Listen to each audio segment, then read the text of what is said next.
Hi, everybody. Hello, I am Ryan. I'm Bethany. And this is Ryan and Bethany Board Game Reviews. Today we're going to be talking about Fire in the Library. This is from Weird Giraffe Games. It's one we picked up at Gen Con. But before we get into that... Let's get into our pounds and inches segment, and I'll go first. I'm sick, y'all. Oh, poor baby. I have just a cold or a sinus infection or something. But here's the thing that I hate when I'm sick. I have to stop everything. Not because it's really bad or I'm really out. The reason why I have to stop everything is if I try even just a little, then a 7-day cold lasts for a month. It's so frustrating and I hate it, but I've learned that about myself, so I know that I can't do anything, and Ryan has basically had to do all the housework. Which is fine because I am trying to get up to my activity level on my Fitbit, get up to that magical 10,000 step number, which previously I've been averaging like 8,000 steps or something, and this past week I've been up over 10,000 the whole week. So very excited about that. More movement equals more calories burned, which means easier on my knees, all that kind of stuff. Fire in the Library is the push your luck game. Basically, you're all a bunch of librarians trying to save as many books as you can from this library that's burning. But let's show you how that works. In Fire in the Library, you start with this very pretty picture of this library. But unfortunately, as this is called Fire in the Library, it does burn down. So over the course of the game, you'll be discarding these cards, kind of showing more and more fire taking over in that particular section of the library. We're going to start each turn by kind of seeing who's going to go first, second, and third. And that has to do with who goes in last place on the points track, which is part of the game box. So let's say we are the second place player this turn. We are going to grab the cube bag, and we're going to start pulling some cubes. As you pull from the bag, you might draw either books or fire. And you're going to put them in the leftmost spot of your board. If all the colored cubes have to do with the colors of books. So here's the white, yellow, black, and purple. And these values indicate what they're currently worth. So if we were to score this right now, we would take this white cube, and we would get 1 point for it.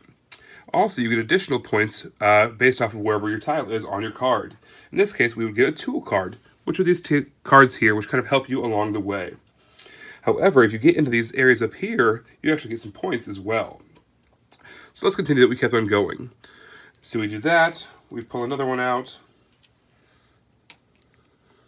Now we're scoring 1 point plus 4 points plus a tool. But we can choose to get even riskier. In these first two spots, if you pull the fire cube, nothing happens to you. You can just keep on, you can stop there and score your books and get the tools and you're done. However, on these items that have the fire symbol, if you draw a cube when you're there, let's say you have something like this, your turn is done. A couple things are going to happen. First of all, you have to burn those books that you thought you saved. So one white book is going to get burned, one purple book is going to get burned. And if you revealed any of those fire symbols, you have to add more red cubes into the bag. So in the future turns, there will be less and less books in the thing and more fire to draw from. This is a push your luck game, so you can stop whenever you want. It's going to get increasingly difficult, especially on some of the cards that have more flame. However, those are also worth a lot more points, so it might be worth it to you to keep on going. If you did something like this, you put that one there, you would get the following points. You would get 5 points for the purple, another 5 points for the purple, 2 points for the white, and 2 points for your bravery going that far up on the track. You can keep on pulling cubes for as long as you'd like, and you can stop whenever you want to, up to a maximum of the 5 on your card. You score your points, and you pass the bag to the next person. At the end of the round, you discard whatever card has the lowest value. In this case, it'd be that 2 in that bottom right. So that way the game kind of always is going deeper into the decks. And then again, you'd reveal another fire symbol, more fire gets added to the bag to make it tougher. Whoever has the most amount of points at the end of the game wins. The game ends when one of these stacks goes all the way down to the bottom and you see that X value.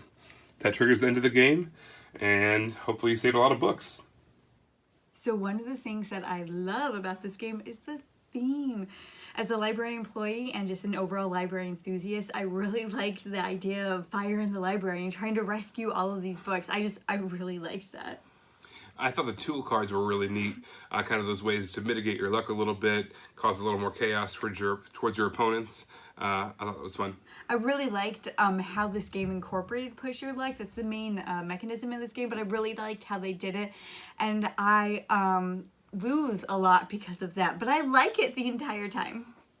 A big section of the rulebook was dedicated to a solo mode, and even though I'm not like a solo gamer, every once in a while I get to play a solo game. So I tried it out, and it actually was kind of neat. It felt like you were playing the actual game, which is, you know, a rare thing when you play a solo game. And so it was cool.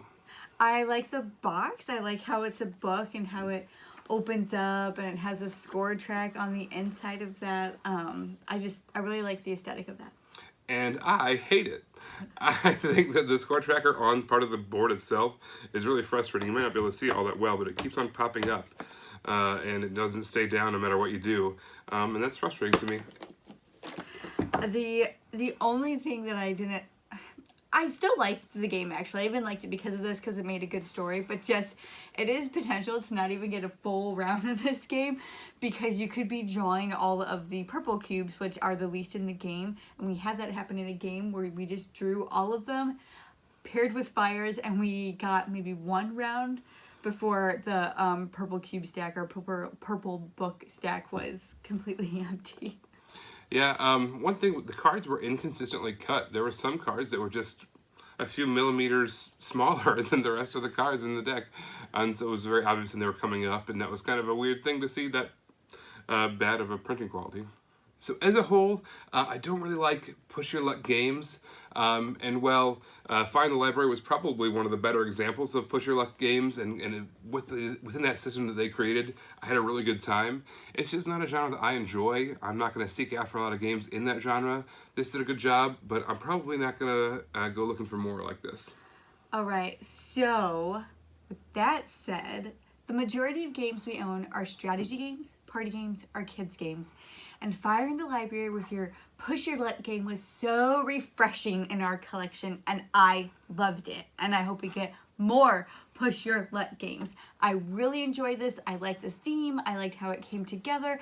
I like how you're trying to rescue these bugs, but you're also trying to get these bravery points, and I liked it. I really liked it a lot. We need more games like this in our collection. You just want games about books. We do still have our ongoing contest going on for the next couple of days. We're giving away a free copy of Worm Party, which is a fantastic kids game. And don't forget, we still have our October Spookfest going on next month, so be sure to stay tuned for that. You can subscribe to our YouTube channel, Ryan and Bethany Board Game Reviews, so you don't miss out on any of that kind of stuff. We also are on Facebook, Ryan and Bethany Board Game Reviews. We are on Twitter, @Ryan and Bethany1. We're on Instagram, @Ryan and Bethany. And we are on Board Game Geek. This is our Pounds and Inches. It's our blog there. So be sure to check all that out. We look forward to hearing from you guys.